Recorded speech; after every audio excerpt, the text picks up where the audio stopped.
Hey guys, and welcome back. My name is Nadia and I do makeup and stuff. So in today's video I'm going to be showing you how I achieve this look along with my foundation routine. I'm going to be explaining like certain things that I do and why I do it, because I do have a combination dry skin and right now it's more on the dry side because I'm assuming it's because of the change in season.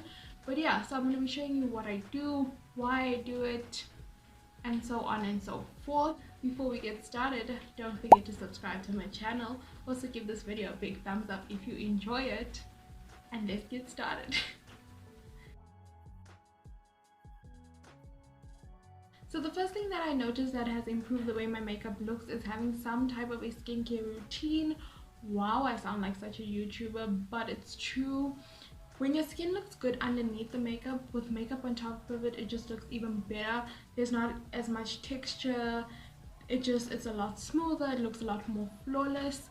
The other thing is exfoliating my face. I only do that like once a week, but it helps to get rid of like dead skin cells, and then it's just all smooth like a baby's bottom, you know. And then another thing is, before even primer, is to moisturize your face. Whether you have oily skin, whether you have combination skin, whether you have dry skin, especially if you have dry skin, it just makes such a big difference. Like when you put your foundation on top of moisturized skin, like I can't even explain, it just looks so good. With that being said, I'm gonna put on some moisturizer. I'm using this Nature's Nourishment one. Next is moving on to primer. I know you'll see me use the Smudge Primer a lot, and even though my skin is in like a dry phase and this is like a mattifying primer, it has a moisturizing element to it. I don't know how else to explain that, but it does, and it gets a bit sticky and it helps the foundation cling on a little better. Now moving on to foundation, it just depends on where my skin is at. If it's a very dry, I won't go in with a extremely matte foundation because it tends to like cling on to like dry spots on your face and the dead skin, and it just looks flaky and crusty. We don't like crust. We like to look flawless and like be hydrated, you know what I'm saying? Most of my foundations are more like a soft matte. Yeah, more soft matte. I do have a few natural ones, but more so soft matte. And yeah, that's what I'm gonna go in with. Today I'm using the Maybelline Fit Me Matte and Poreless, but this is in the shade 238 Rich Tan, and I'm gonna mix that with the Maybelline Superstay 60 Caramel because this is way too orange. So I'm gonna make a whole concoction and use that today. I find that spreading the foundation first on my face helps get the coverage kind of everywhere, instead of just going in with a lot and then it just becomes too much, and if you put too much foundation it has nowhere to go, so it's just like sitting on top of your skin. And then if you haven't noticed, lately I've been using a beauty sponge and not a brush, which is weird because I was using a brush for like the longest time, but I find that the moisture from a damp beauty sponge helps with the blending, and also I don't know, that it doesn't look dry. It helps for when I have dry patches compared to a brush. Sometimes a brush, it's not that it doesn't work, it's just that because you are moving it onto your skin and the bristles are like rubbing against your skin, when there are dry spots, with my skin it tends to irritate it and kind of flake it off my skin. And then when I build up my foundation, I only build it up where I need it, not all over, so that helps it not look cakey all over, and you just cover where you need it. Then for concealer, I'm going to be using the L'Oreal Infallible Molten Concealer in the shade Caramel. So even with this, I try not to put too much. I try, emphasis on try, because as I'm saying, when product doesn't know where to go, it kind of just creases and cakes up where it can, and that doesn't look cute. So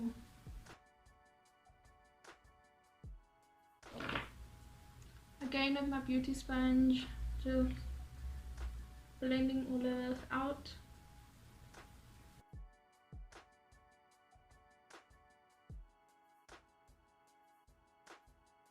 For some cream contour, I'm going to be using the Girl Pro Conceal. As you can see, I've taken off that little brush thing.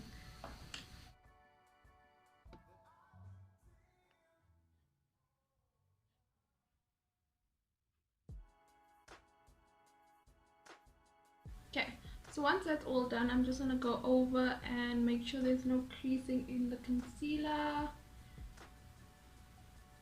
Okay, so now for powder, this makes such a big difference in the way my makeup looks. So I take the same sponge that I've been using it, dab it in my baby powder like that, and then I blow the excess of all of this off. Now I can do that because it's my own sponge and I'm doing my own face. If you're doing somebody else's makeup, please don't do that. Especially in this, like with what's going on, please don't do that. Please do not do that. That's what it looks like, and then I just dab it under my eyes. So it's like really the fine particles of powder, and I just dab it underneath. Do the other side.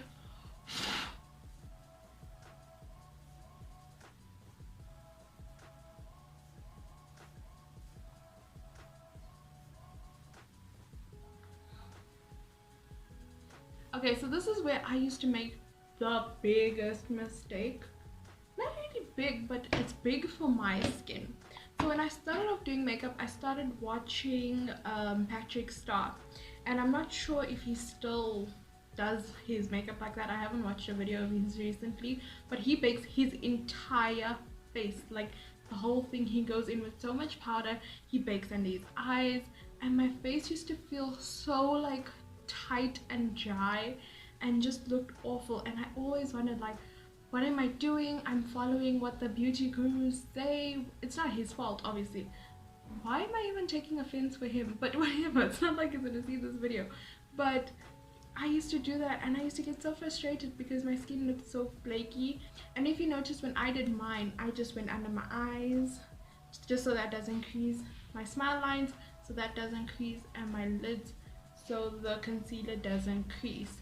The rest of my face, 90% of the time, I don't even touch because it's just too matte for my whole face, and it just looks so dry and ugh, it looks ugly. So this is where we are now. I'm gonna go in with some bronzer and some blush, and then we want to move on to eyes. So for bronzer, I'm going to be using the Smudge Natural Bronzing Powder, and I'm only going to be using this third here that's like a matte brown.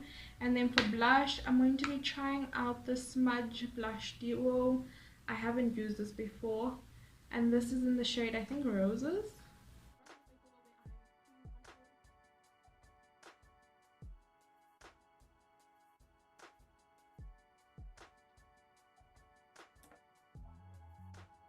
This blush is actually really pretty, but only this darker side. This other side looks ashy on my skin, but the other side looks quite cute. So for eyeshadow today, I'm going to be using the Makeup Revolution Flawless 4 palette. Going in first with this brown shade and putting that just above my crease.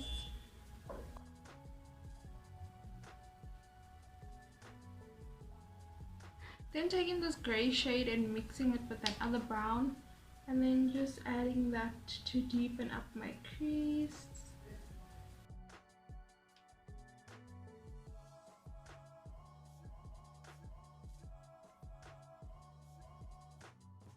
I'm going to be cutting my crease. I don't know if you guys have noticed, but I've been loving a half cut crease lately. I think it just looks so good, and when you put down the concealer and then the shimmer on top of it, it just looks so much better.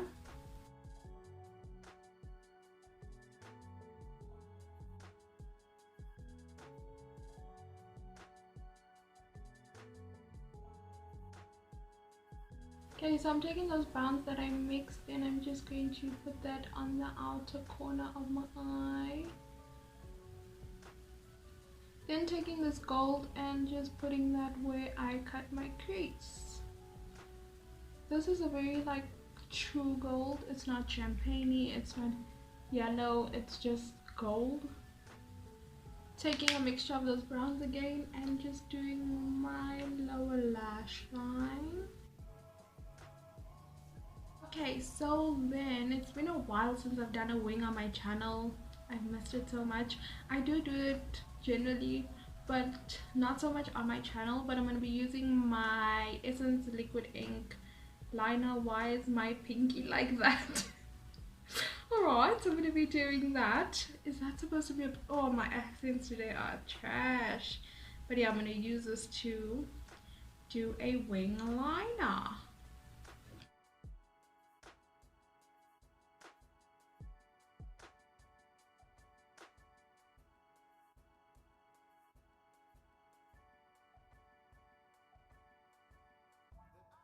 Okay, so now that is a wing. Now to try and do the other side and not mess up. Some dramatic wings. I don't think I've ever done a wing this dramatic, but it is what it is. Let's just pop on some lashes. So my lashes are on. This is why I love false lashes, because even when your wing liner is a bit off, then the falsies kind of save it and it's not as obvious. So I'm going to spray down my face with some rose water. This is part of the foundation routine. I do it now so that my mascara doesn't smudge and that the highlighter is a lot more, it just shows up a lot more. This helps absorbs the powders that are now on your face from the powder and the blush and the bronzer and all of that. So this would depend also on what skin type you are. You can use like a mattifying one, or you can use a hydrating setting spray, but I use rose water because it is hydrating and not like too dewy or anything like that. So yeah, onto mascara is the Revlon Volumtizing mascara.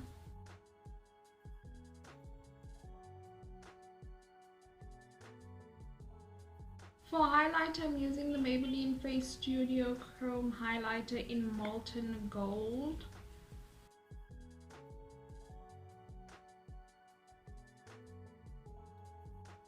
Then lastly, it is lips. I'm just going to be taking a smudge lip liner with a matte red lip.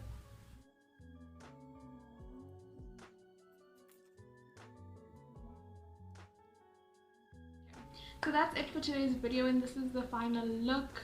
It's very spicy with the red lip. I'm actually really liking it. Yeah, I showed you what I do for my foundation routine and how I get my face looking flawless. I kind of combine all of them. There's no, what is the most important thing that I would say?